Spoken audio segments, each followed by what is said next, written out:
Hi hello friends, ಎಲ್ಲರಿಗೂ ನಮಸ್ಕಾರ. ರೇಖಾ ಅಡುಗೆ ಚಾನಲ್ಗೆ ಸ್ವಾಗತ. ಹಬ್ಬ ಸ್ಪೆಷಲಾಗಿ ಈಸಿಯಾಗಿ ನಿಮಗೆ ಹುರ್ಗಡ್ಲೆನಲ್ಲಿ ಚಿಕ್ಕಿ ಮಾಡೋದು ತೋರಿಸ್ಕೊಡ್ತೀನಿ. ಆಲ್ರೆಡಿ ಕಡಲೆ ಬೀಜದಲ್ಲಿ ತೋರಿಸಿದ್ದೀನಿ, ಆದರೆ ಹುರ್ಗಡ್ಲೆ ಕೂಡ ನೀವು ಮಾಡ್ಕೋಬೋದು. ತುಂಬಾ ರುಚಿಯಾಗಿ ಸಿಂಪಲ್ಲಾಗಿ ಕೆಲವೊಂದು ಟಿಪ್ಸ್ನ ಫಾಲೋ ಮಾಡಿದೆ ನೀವು ಸಹ ಈಸಿಯಾಗಿ ಮಾಡ್ಕೋಬೋದು. ಇದನ್ನು ಮಾಡಿ ತುಂಬ ದಿವಸನೂ ಸ್ಟೋರ್ ಮಾಡ್ಕೋಬೋದು. ಇವಾಗ ಯಾವ ರೀತಿ ಮಾಡೋದು ಹುರ್ಗಡ್ಲೆ ಚಿಕ್ಕಿ ಅಂತ ನೋಡ್ಕೊಬರೋಣ ಬನ್ನಿ. ಈಗ ಮೊದಲಿಗೆ ಒಂದು ದಪ್ಪ ತಲದ ಪಾತ್ರೆ ಇಟ್ಕೊಂಡಿದ್ದೀನಿ. ನಾನು ನಾನ್ ಸ್ಟಿಕ್ ಪಾತ್ರೆನೇ ಯೂಸ್ ಮಾಡ್ತಾಯಿದ್ದೀನಿ. ನೀವು ರೆಗ್ಯುಲರಾಗಿ ಯಾವ ಬಾಣಲೆಯಲ್ಲಾದರೂ ಮಾಡ್ಕೋಬೋದು. ಈಗ ಇದಕ್ಕೆ ನಾನು 1 ಕಪ್ ಆಗೋಷ್ಟು ಬೆಲ್ಲನ ಕುಟ್ಟಿ ಪುಡಿ ಮಾಡಿಟ್ಟಿದ್ದೀನಿ. ನೀವು ಯಾವ ಕಪ್ಪಲ್ಲಾದರೂ ಅಳತೆ ತೊಗೋಬೋದು. ಈಗ ಇದಕ್ಕೆ ಒಂದು 2 ಟೇಬಲ್ ಸ್ಪೂನ್ ನೀರು ಹಾಕ್ಕೊಂಡು ಬೆಲ್ಲನ ಕರಗಿಸ್ಕೊಳ್ಳೋಣ. ಸ್ಟವ್ನ ಮೀಡಿಯಮ್ ಫ್ಲೇಮಲ್ಲಿ ಇಟ್ಕೊಳ್ಳಿ. ಬೆಲ್ಲನ ಕುಟ್ಟಿ ಪುಡಿ ಮಾಡೋದ್ರಿಂದ ಬೇಗನೆ ಕರಗುತ್ತೆ. ಇನ್ನೊಂದು 2 ಟೇಬಲ್ ಸ್ಪೂನ್ ಮಾತ್ರ ನೀರು ಹಾಕಿರೋದು ನಾನು. ನೀವು ಬೆಲ್ಲ ಕರಗೋದು ಮೇನ್ ಇಂಪಾರ್ಟೆಂಟು ಏನಂದರೆ ಪಾಕ. ಸೊ ಆ ಪಾಕ ತೆಗಿಯೋಷ್ಟರಲ್ಲಿ ನಾವು ಒಂದು ಪ್ಲೇಟಿಗೆ ಸಿಲ್ವರ್ ಫಾಯಿಲ್ ಪೇಪರ್ ಹಾಕಿ ಇಟ್ಕೊಂಡಿದ್ದೀನಿ. ಇದಿಲ್ಲ ಅಂದರೆ ನೀವು ನಾರ್ಮಲ್ ಪ್ಲೇಟಿಗೆ ಸ್ವಲ್ಪ ತುಪ್ಪನ ಎಣ್ಣೆನ ಹಚ್ಚಿಟ್ಕೊಳ್ಳಿ.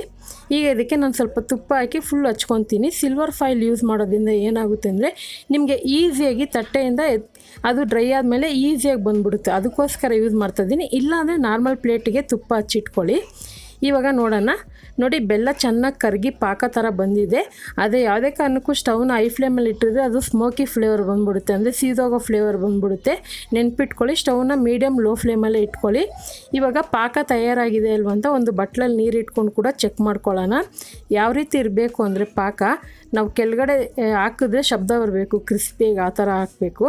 ಈಗ 1 ಟೇಬಲ್ ಸ್ಪೂನ್ ತುಪ್ಪ ಹಾಕ್ಕೊಂಡಿದ್ದೀನಿ. ಹಾಕೋದ್ರಿಂದ ಒಂದು ಶೈನಿಂಗ್ ಲುಕ್ ಬರುತ್ತೆ, ತುಂಬಾ ಚೆನ್ನಾಗಿರುತ್ತೆ ಟೇಸ್ಟ್ ಕೂಡ. ಇವಾಗ ನೋಡಿ, ಇದಕ್ಕೆ ಒಂದು 1/4 ಟೀ ಸ್ಪೂನ್ ಏಲಕ್ಕಿ ಪುಡಿ, ಯಾಕಂದರೆ ಬೇರೆ ಬೆಲ್ಲದೇ ಫ್ಲೇವರ್ ಚೆನ್ನಾಗಿರಲ್ಲ, ಅದಕ್ಕೋಸ್ಕರ ನಾನು ಸ್ವಲ್ಪ ಏಲಕ್ಕಿ ಪುಡಿನೂ ಹಾಕ್ಕೊತಾ ಇದ್ದೀನಿ. ಈಗ ಇದಕ್ಕೆ ನೋಡಿ, ಒಂದು ಬೌಲಲ್ಲಿ ನೀರು ಇಟ್ಕೊಂಡಿದ್ದೀನಲ್ವ, ಪಾಕ ಹಾಕಿದ್ದೀನಿ. ಹಾಕಿ ಒಂದು 10 ಸೆಕೆಂಡ್ ಬಿಡೋಣ. ಬಿಟ್ಬಿಟ್ಟು ನೀವು ಇದನ್ನು ರೋಲ್ ಮಾಡ್ಕೊಳ್ಳೋಣ. ರೋಲ್ ಅಥವಾ ಹಾಗೆ ಕೂಡ ಬಿಡ್ಬೋದು. ನೋಡಿ, ಬೆಲ್ಲದ ಪಾಕ ಕರಗಿಲ್ಲ ನೀರಲ್ಲಿ. ಈ ಥರ ಗಟ್ಟಿಯಾಗಿ ಗೋಲಿ ಥರ ಶಬ್ದ ಬರಬೇಕು, ಟನ್ ಟನ್ ಅಂತ ಸೌಂಡ್ ಬರಬೇಕು. ಆವಾಗ ಇದು ಪಾಕ ಕರೆಕ್ಟಾಗಿ ಆಗಿದೆ ಅಂತ. ಇದೊಂದನ್ನು ಫಾಲೋ ಮಾಡಬೇಕು. ಗಟ್ಟಿ ಪಾಕನೇ ಬರಬೇಕಿದು. ಅದೇ ಸ್ಟವ್ ಲೋ ಫ್ಲೇಮಲ್ಲಿ ಇಟ್ಕೊಳ್ಳಿ. ಈಗ ಇದಕ್ಕೆ ಮೇನ್ ಸೀಕ್ರೆಟ್ ಇಂಗ್ರೀಡಿಯೆಂಟ್ಸು ಒಂದು 1/4 ಟೀ ಸ್ಪೂನ್ ಅಡುಗೆ ಸೋಡಾ. ಇದು ಹಾಕೋದ್ರಿಂದ ನಿಮಗೆ ತುಂಬ ದಿವಸ ಇದು ಕ್ರಿಸ್ಪಿನೆಸ್ ಆಗೇ ಇರುತ್ತೆ ಮತ್ತು ಮೆಲ್ಟ್ ಆಗೋದು ಇಲ್ಲ ಪಾಕ, ಅದಕ್ಕೋಸ್ಕರ ಹೇಳ್ತಾ ಇದ್ದೀನಿ. ಈ ಸೋಡಾ ಹಾಕಿದ ಮೇಲೆ ಇದಕ್ಕೆ ನಾನು 1 ಕಪ್ ಆಗೋಷ್ಟು ಹುರ್ಗಡ್ಲೆ ಹಾಕ್ಕೊತಾ ಇದ್ದೀನಿ. ಹುರ್ಗಡ್ಲೆ ಏನಾದರೂ ಮೆತ್ತಿಗಿತ್ತಂದರೆ ಸ್ವಲ್ಪ ಬಾಣಲಿನಲ್ಲಿ ಫ್ರೈ ಮಾಡಿ ಯೂಸ್ ಮಾಡ್ಕೊಳ್ಳಿ. ನಾನು ಹೊಸದು ಪ್ಯಾಕೆಟ್ ಹಂಗೆ ತಂದಿದ್ದೆ, ಕ್ರಿಸ್ಪಿಯಾಗಿತ್ತು, ಅದಕ್ಕೆ ಹಾಕ್ಕೊತಾ ಇದ್ದೀನಿ. ಇದನ್ನು ಮಿಕ್ಸ್ ಮಾಡುವಾಗ ಸ್ಟವ್ ಮೇಲೇ 1 ನಿಮಿಷವರೆಗೂ ಲೋ ಫ್ಲೇಮಲ್ಲಿ ಮಿಕ್ಸ್ ಮಾಡ್ಕೊಳ್ಳೋಣ. 1 ನಿಮಿಷ ಆದಮೇಲೆ ಇದು ಚೆನ್ನಾಗಿ ಹೊಂದ್ಕೊಳ್ಳುತ್ತೆ. ಇವಾಗ ನೋಡ್ತಾ ಇರ್ಬೋದು. ಈಗ ನಾನು ಪ್ಲೇಟ್ ಮೇಲೆ ಹಾಕ್ಕೊತಾ ಇದ್ದೀನಿ. ಇದನ್ನು ಹುಷಾರಾಗಿ ಕೇರ್ಫುಲ್ಲಾಗಿ ಮಾಡಿ. ಬೆಲ್ಲದ ಪಾಕ ಕೈಗಂಟಿದ್ರೆ ಸುಡುತ್ತೆ. ಹುಷಾರಾಗಿ ಕೇರ್ಫುಲ್ಲಾಗಿ ಮಾಡಿ. ನೋಡಿ, ಹುರ್ಗಡ್ಲೆ ಜೊತೆಗೆ ನೀವು ಬೇಕಂದರೆ ಡ್ರೈ ಫ್ರೂಟ್ಸ್ ಕೂಡ ಹಾಕ್ಕೊಬೋದು, ಚೆನ್ನಾಗಿರುತ್ತೆ. ನಿಮ್ಗೆ ಯಾವ ಥರ ಬೇಕು ಆ ಥರ ಕೂಡ ಮಾಡ್ಕೊಬೋದು. ನಿಮಗೆ ಎಷ್ಟು ದಪ್ಪ ಬೇಕೋ ಅಷ್ಟು ದಪ್ಪ ಲೇಯರ್ ಮಾಡ್ಕೊಳ್ಳಿ. ಅಥವಾ ನಿಮ್ಗೆ ಈ ಥರ ಬೇಡ ರೌಂಡ್ ಶೇಪ್ ಮಾಡಬೇಕಂದ್ರೆ ರೌಂಡ್ ಶೇಪದು ಕೂಡ ನಾನು ತೋರಿಸಿದ್ದೀನಿ, ನೀವು ನೋಡಿಲ್ಲ ಅಂದರೆ ಚೆಕ್ ಮಾಡ್ಕೊಳ್ಳಿ. ಇದಂತೂ ತುಂಬಾ ಸೂಪರಾಗಿರುತ್ತೆ. ಒಂದು ಕಲರ್ಫುಲ್ಲಾಗಿ ಸಖತ್ತಾಗಿ, ಮಕ್ಕಳು ಕೂಡ ಆರೋಗ್ಯಕ್ಕೆ ಒಳ್ಳೆಯದು. ಸ್ನ್ಯಾಕ್ಸಾಗಿ ಅವಾಗ ಕೂಡ ಮಾಡ್ಕೊಂಡು ತಿನ್ಬೋದು. ಆದರೆ ಹಬ್ಬದ ಟೈಮಲ್ಲಿ ಕೂಡ ನೀವು ಇದನ್ನು ಪ್ಲೇಟಲ್ಲಿ ಸರ್ವ್ ಮಾಡೋಕ್ಕೆ ಚೆನ್ನಾಗಿರುತ್ತೆ. ಇದೊಂದು ಸ್ವಲ್ಪ ಬಿಸಿ ಇರೋವಾಗೇ ಮಾರ್ಕ್ ಮಾಡ್ಕೊಳ್ಳಿ, ಯಾಕಂದರೆ ತಣ್ಣಗಾದರೆ ಮಾರ್ಕ್ ಮಾಡೋಕ್ಕಾಗಲ್ಲ. ಒಂದು ಸ್ವಲ್ಪ ತಣ್ಣಗೆ ಆಗಕ್ಕೆ ಬಿಟ್ರೂ ಅದು ಶೇಪ್ ಅನ್ನೋದು ಬರೋದಿಲ್ಲ, ಅದಕ್ಕೋಸ್ಕರ ಹೇಳ್ತಾ ಇದ್ದೀನಿ.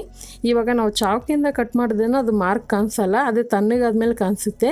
ಮಿನಿಮಮ್ ಅದು ಒಂದು 1/2 hour ಬಿಟ್ಬಿಡಿ ಫ್ಯಾನ್ ಮುಂದೆನೇ. ಫ್ರಿಜ್ಜಲ್ಲಿ ಏನೂ ಇಡೋಕ್ಕೆ ಹೋಗಬೇಡಿ, ಫ್ಯಾನ್ ಮುಂದೆನೇ ಬಿಡ್ಬೋದು, ಇಲ್ಲ ಹಾಗೆ ಕೂಡ ಬಿಟ್ಬಿಡ್ಬೋದು. ಇವಾಗ ನೀವೇ ನೋಡ್ತಾ ಇರ್ಬೋದು ಏನು ಸಖತ್ತಾಗಿ ಬಂದಿದೆ ಅಂತ.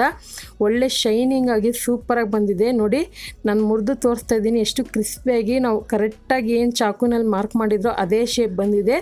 ಇದನ್ನು ಒಂದು ಹೇರ್ ಟೈಟ್ ಬಾಕ್ಸಲ್ಲಿ ಇಟ್ಕೊಂಡು ನೀವು ಮಕ್ಕಳಿಗೆ ಯಾವಾಗ ಬೇಕಾದರೂ ಅವಾಗ ಕೊಡ್ಬೋದು, ತುಂಬಾ ಚೆನ್ನಾಗಿರುತ್ತೆ. ಹಬ್ಬದ ಟೈಮಲ್ಲಂತೂ ಈ ಥರ ಮಾಡೋಕ್ಕೆ ಟೈಮ್ ಕೂಡ ಕಡಿಮೆ ಸಮಯದಲ್ಲೇ ಮಾಡ್ಕೋಬೋದು. ಹಾಗಾದರೆ ಇವತ್ತು ತೋರಿಸಿರೋಂಥ ಖಂಡಿತ ಇವತ್ತಿನ ರೆಸಿಪಿ ನಿಮಗೆಲ್ಲ ಇಷ್ಟ ಆಗಿದೆ ಅಂದ್ಕೊತೀನಿ. ಇಷ್ಟ ಆಗಿದ್ದರೆ ನೀವು ಸಹ ಮನೇಲಿ ಇದೇ ರೀತಿ ಟ್ರೈ ಮಾಡಿ ನೋಡಿ. ಮತ್ತು ಟ್ರೈ ಮಾಡಿಬಿಟ್ಟು ಯಾವ ರೀತಿ ನಿಮಗೆ ಬಂತು ಅನ್ನೋದನ್ನ ಕಮೆಂಟ್ ಮೂಲಕ ತಿಳಿಸಿ.